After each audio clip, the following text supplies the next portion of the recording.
Big food, big pharma.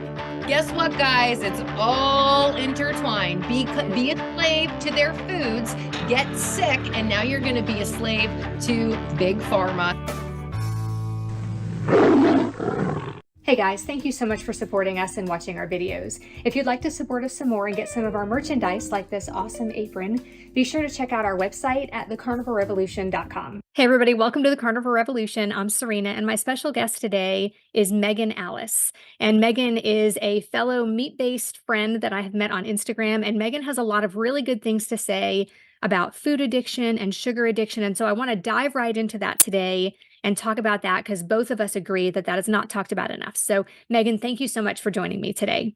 Thank you for having me. Yeah. So let's talk about your story first, because I think that's always intriguing, and that's where people want to listen to. People want to hear what your story is, how you ended up switching your food to such a radical way of eating. Yeah, so radical. Yeah. Okay, so my story is pretty lengthy, so I'm going to do my best to simplify it. But really, it kind of all started at age 9.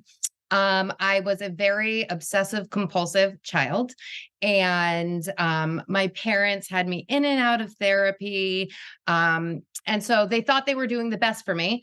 They just wanted the best for me, right? Nothing was helping. So they decided to put me on prescription pills at age 9. So when I was put on these medications, I blew up. I got so chubby. I was a chunky kid. I started to develop this literally undying appetite. Just not enough. There was never enough food. I just always wanted more. The amount of food I could eat until I felt full was, probably not normal. So I was also that kid in school that was friends with everybody, was, I'd like to say the life of the party.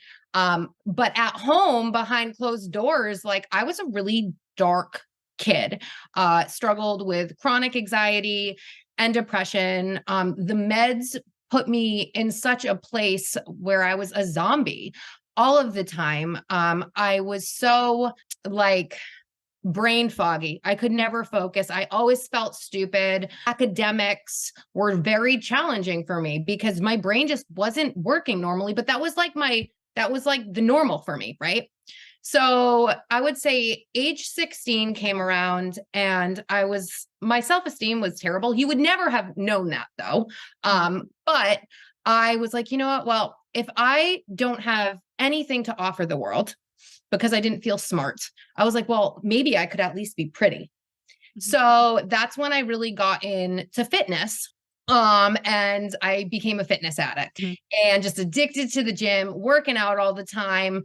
My relationship with food, I didn't look at it as disordered then, but I started kind of developing some bulimic behaviors.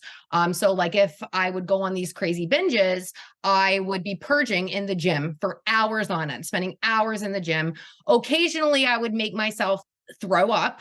But I didn't in that moment, I didn't think it was disordered at all. Right. So, I was getting results. I was liking what I was seeing. I was like, okay.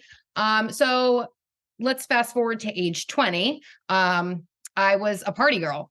My number one priority was having a good time. Mm-hmm. So young and dumb, I got pregnant at a very young age, ended up being literally the biggest blessing. My daughter is the greatest thing that ever happened to me. But during that time of pregnancy, I literally lived in my bedroom for 9 months, just in shame, embarrassed. And I ate myself sick. So after I gave birth, I was 200 pounds. So, and I'm 5'3", I'm not tall, 200 pounds on my size body is a lot of weight. Yeah.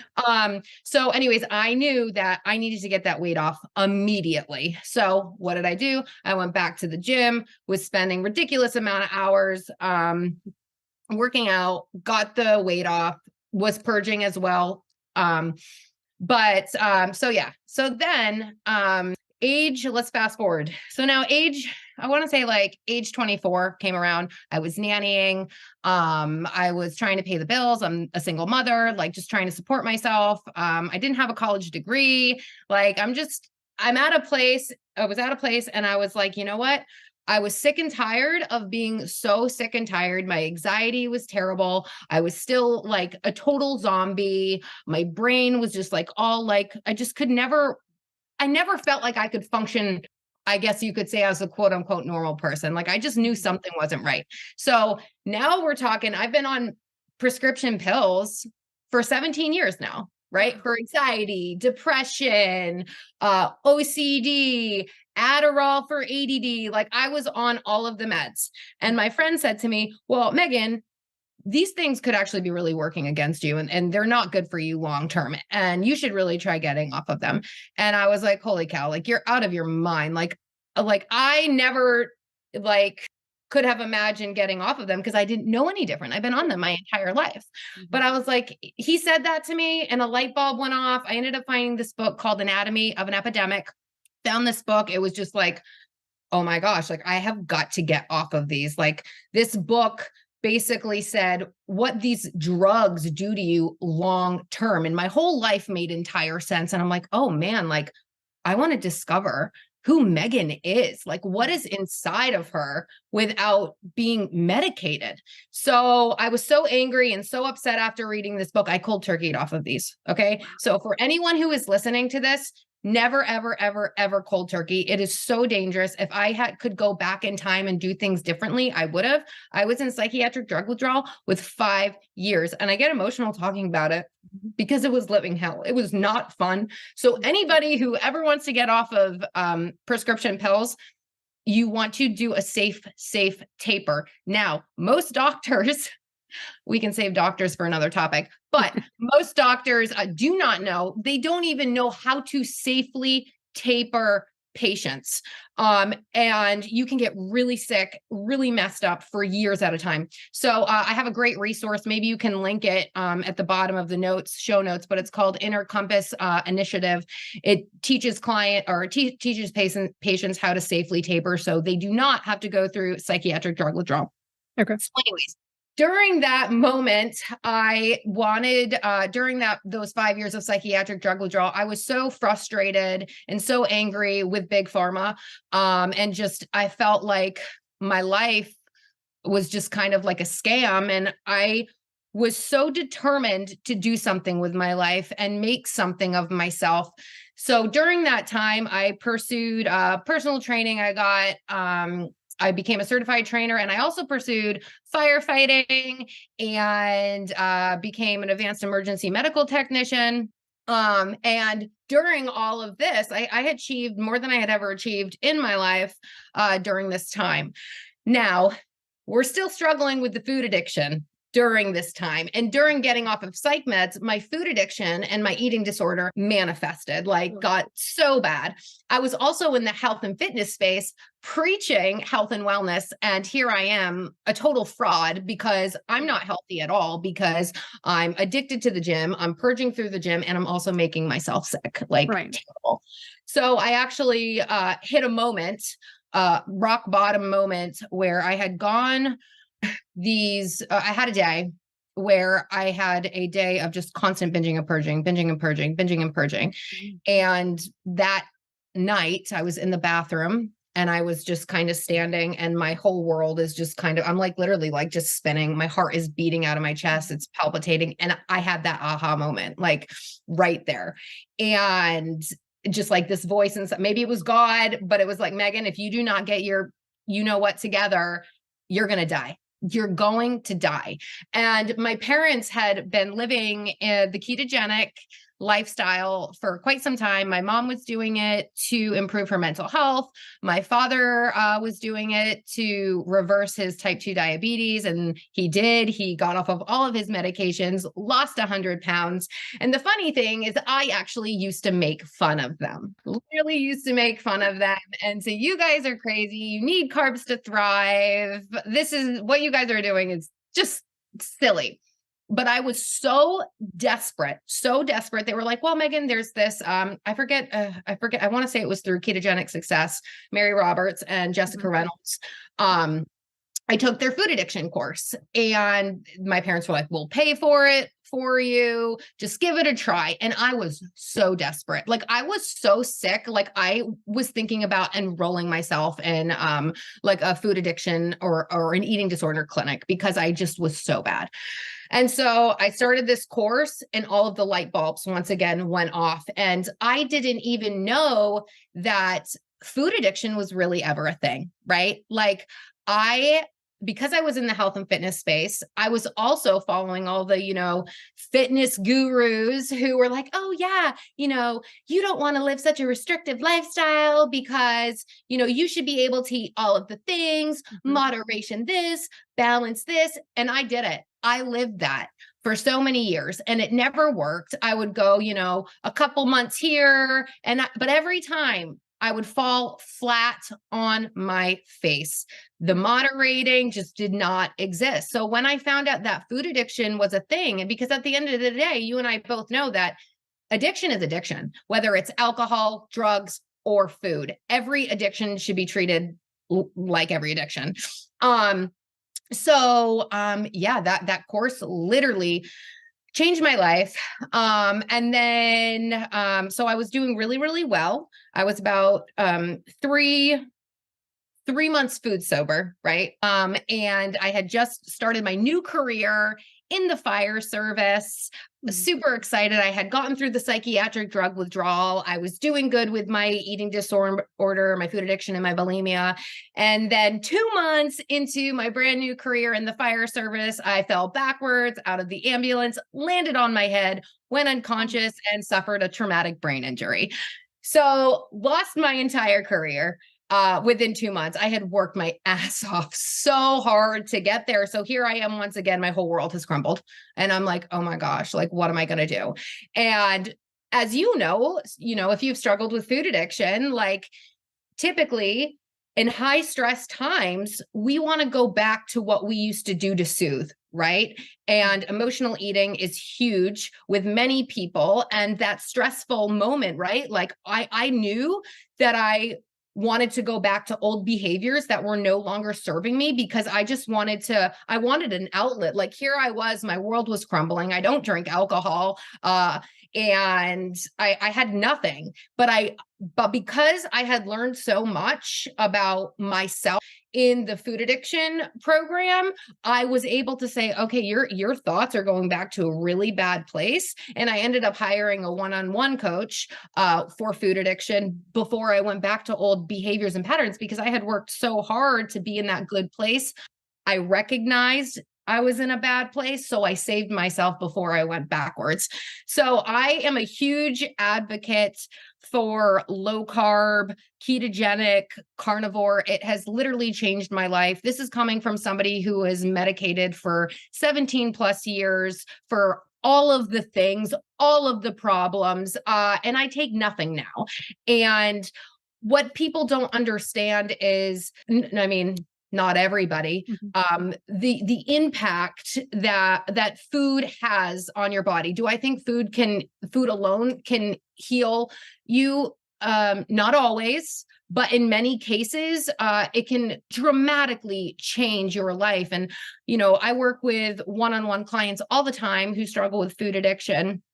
And it's just, people need to understand the power of food.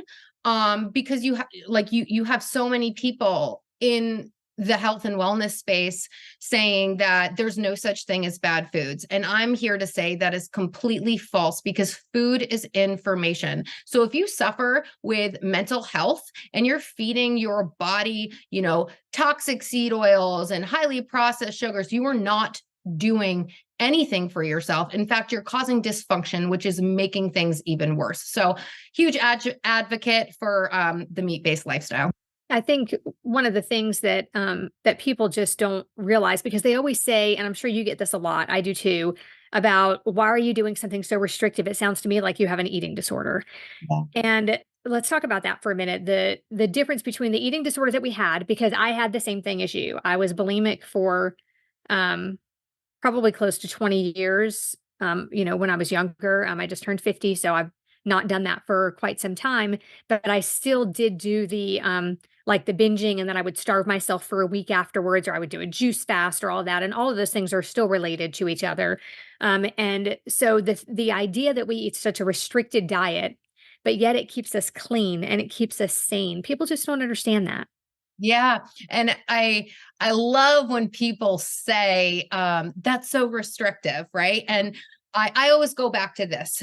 What's restrictive is being a slave to food, being anxious, being depressed, that being sick, right? Just mentally and physically sick. That is restrictive, right? So if you find a way of eating that sets you free from that, that is not restrictive to me. And I like to say, everybody can determine or define what it means to have food freedom, right? Like that could look different on everybody. Like they can have their own definition. But for me, my food freedom is choosing, right? Because I'm huge with words, right? So many people will say, I can't have this, I can't have that. Instead, let's start choosing words that are empowering us. Like I'm choosing to not eat foods that steal my peace, right? Like if something is stealing my peace and I'm hyper focusing about something and it's just taking so much space in my head, I don't want that in my life, not just with food, people, places, and things, being, being set free from sugar slavery or a high carb diet or bulimia or, anything that has been holding you back in life. If you have found that thing, whatever it is, that's freedom and not restriction. Yeah, and for people to come down on us for our restriction, those same people, like if you sit down and you eat an entire bag of potato chips, or you sit down and you eat an entire bag of Hershey's Kisses or something, you have a binge problem, and yeah, and you don't realize it and you don't want to admit it, but Yes. the feeling that you feel after you do that, after you binge, and it is a binge, just to be Yeah. clear. I mean, You're telling me you feel good after that? right. You're telling me that you don't feel restricted after that? Like the way you feel, like you're restricted mentally, you're restricted physically when you eat those kinds of things. And so for me, I feel the same way you do, that freedom that comes with and I don't know if it's not just having the smaller list of foods that gives me that freedom. There is something about the meat. There is Mhm. something about the nutrients, the bioavailable nutrients that we get from meat that changes us. Like it changed my personality. Yeah. And it changes you from the inside out, Yeah. honestly. Like you have beautiful skin. I Thanks. think I have beautiful skin. You do. And I have literally had people ask me, what is your skincare regimen? Uh-huh. I'm like, you really want to know? It's It's the it's beef. it's beef, water, and a washcloth. That's what I always tell people. People will say, "Wow, you look really great." I'm like, "It's the beef. Thanks." Yeah. I always Beef. like to I'm all say, about the beef. yeah, body by beef. Yeah. But I also think too, it's like so many people want to lose weight, right? Right. They're chasing that number on the scale, and it's so important that you're chasing health and not the weight loss. And when you chase health and really focusing on nourishing your body and feeding it so it can live its most optimal life, um everything else follows, the weight loss follows. But yeah, I think too, that's what I wanted to say, back to the restriction thing. So you just said, when someone eats a bag of potato chips and they're saying, that they don't have an issue. And I literally just did a post the other day about being in denial, right? Because in an addict, somebody struggles with food addiction, wants to believe that they can moderate, that they can have all of the things, like an alcoholic. Wouldn't he like to believe that he can just have one beer and be good Yep. with one beer? Of course. And I think food addiction is one of the hardest addictions to overcome because, like, literally every culture around the world, food is the center of everything everyone Yeah. does. Yeah. I feel like a food addiction must be harder than being a cocaine addict or an alcoholic. And there will be people that are going to argue this. Well, And I know that will let agree me with me. interrupt. I Yeah. literally had a client who struggled with cocaine addiction. And they told me that food addiction, that sugar addiction was way harder to overcome than the cocaine. Yeah, and think about it, like, it is, like, you're never gonna be at a restaurant, like, make plans, to go to a restaurant with friends, and somebody whips out some cocaine and uses it at the table in public, right? Or, Right. like, so you're not gonna be around cocaine all the time. If you chose to not be with the people that you did that with, and you chose not to be with the people that you were getting that from, you'd have a pretty, better success rate, right? It's the same way with alcohol. If you had this group of friends that you used to go out drinking with, you stop hanging out with those friends, you're going to do better in trying to stop drinking. You Yeah. can't really do that with food. Like, Right. food is a necessary thing, and it doesn't have to be a necessary evil. And I think to so many of us, it was a necessary evil for so long that for me, the idea, like, I used to take my dieting history is so much like yours, but I used to take like smart ones, the Weight Watchers smart ones meals, the frozen meals. I used to take those to Christmas dinner so that Wow. I would eat that instead of enjoying the food, right? Now I go and I bring like a standing rib roast that I know I can eat. I bring a meat and cheese casserole. And, on occasion, I'll make a cheesecake that's just lightly sweetened with stevia or something, and I'll have that. Like, I can go and enjoy the foods that I love and not feel bad at all that everybody else is being so gluttonous and eating. Like, we leave there and I feel really good. I feel like I do all the time because I'm eating the same foods I always eat, but everybody else is like in this coma and they wake up the next day feeling miserable. And I wake up feeling good, except I did backslide at Christmas this year. Gave myself some leeway for one meal, ended up being a 5-day miserable thing. I was amazed that I was able to stop it at 5 days because in the past it would have gone on a lot longer than that. But I know how other people feel now. I remember how other people feel now the day Yeah. after Christmas, right? Yeah. Like, Yeah. when you just feel like total and complete garbage because you ate so much junk, right? Everybody gains 10 pounds throughout the holidays. It doesn't have to be like that. No, I think that food freedom thing is just really misunderstood. it really, And really is. then you mentioned a few minutes ago about moderation. So let's talk about that for a minute. The moderator versus abstainer thing. So a moderator can have one Oreo cookie. I've never been a moderator. I've never eaten one Can Oreo. you explain to me how you do that? Because Never. Like, literally, I've been gluten free for probably 12 years. And anytime I ever bought like those gluten free Oreos or the off brand or whatever, whoever makes the gluten free ones before Oreo did, I had to buy 2 packs because I knew one was mine. yeah, Like, I mean, that's how bad it was. It was yeah, always like that. So I've never been a moderator ever.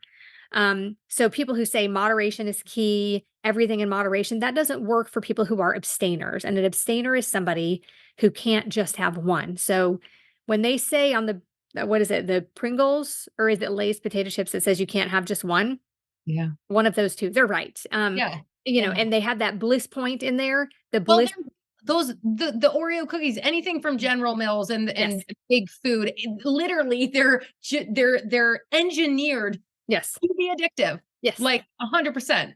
That's right. And you should feel duped. Like, as a consumer, you Yes, should, yeah, you should feel like you've been they're tricked. hijacking you. They are. They have the exact right amount. They know, they have scientists that do this, that figure out the bliss point, and that's what they call it. They are And sitting you know around what? laughing about the bliss point. I don't I don't want to take any part in that. So I Yes, can literally tell you that is not restrictive. I don't want to be part of their head that's game. exactly right. I'm good.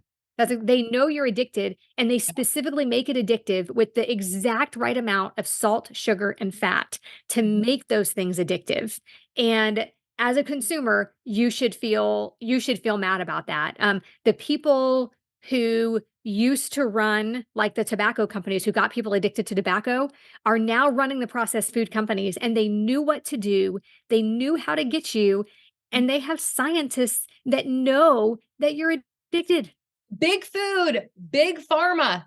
Guess what, guys? It's all intertwined. Is Be a slave to their foods, get sick, and now you're going to be a slave to big pharma and their meds. Like, it is not a place that you want to be in. Yeah, I know, like, I do. And that's what I tell when people come to me for food addiction. I'm like, all right, guys, like, let's change our perspective when it yeah. comes to food. That HIT, it's poison. It's Mhm. toxic. It's legit like heroin.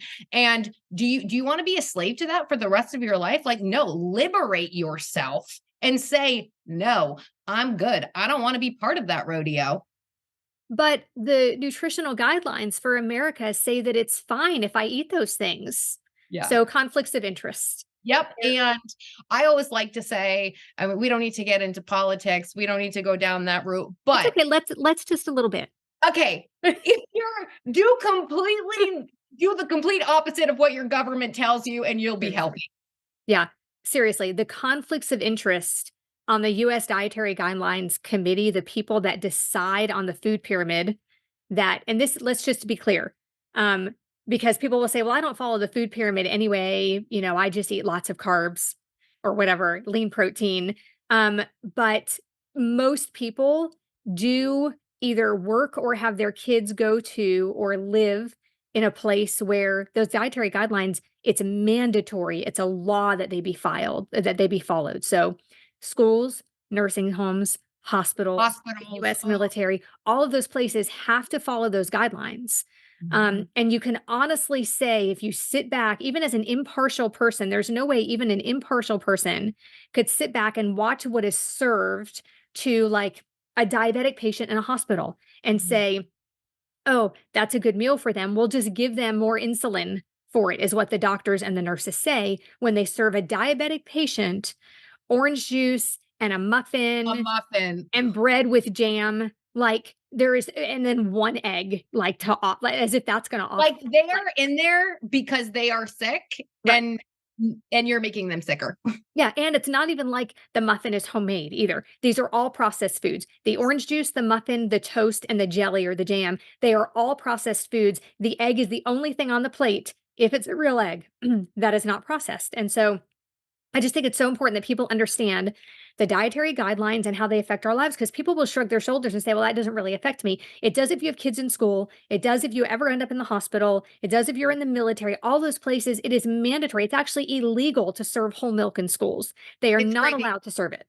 I just got done another food addiction certification. And in the program that I took, they said that if we keep moving at this rate by 2050, which is not too far away, 1 in 3 people will have diabetes.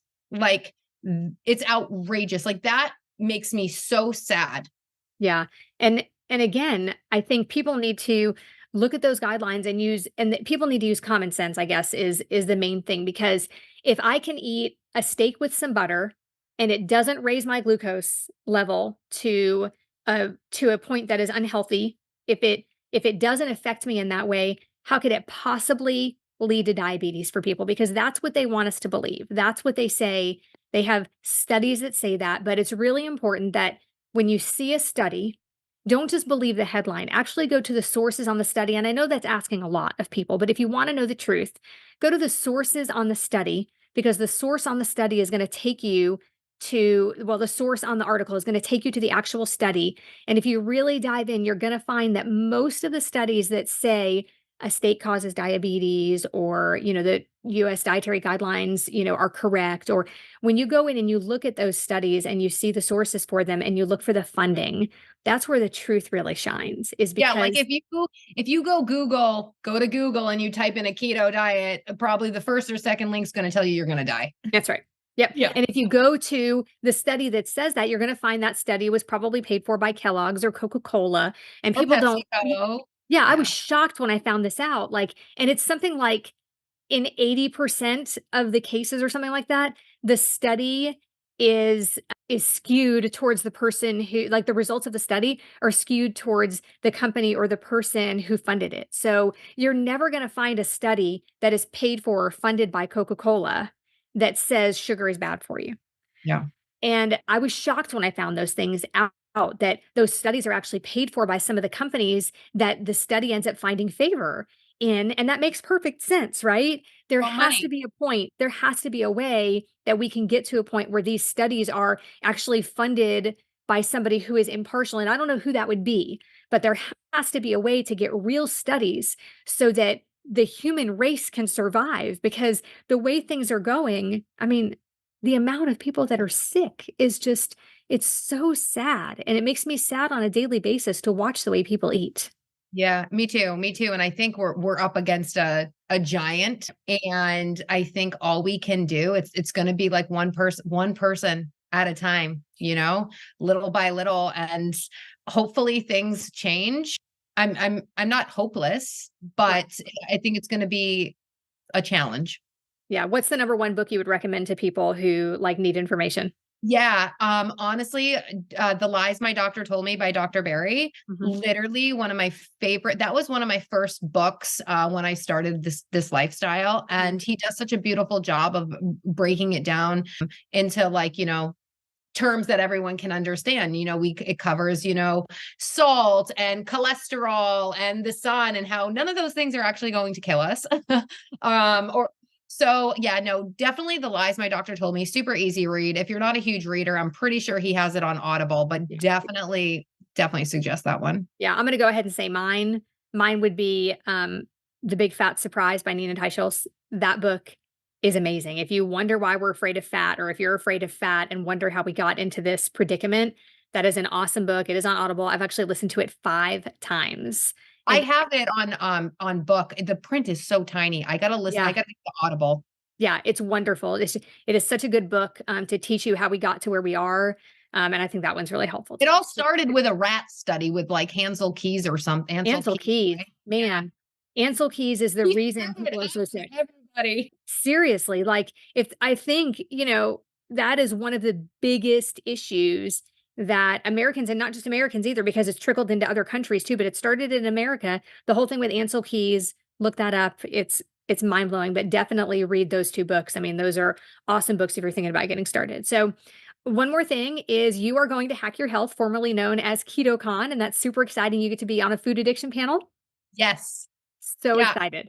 I'm really excited.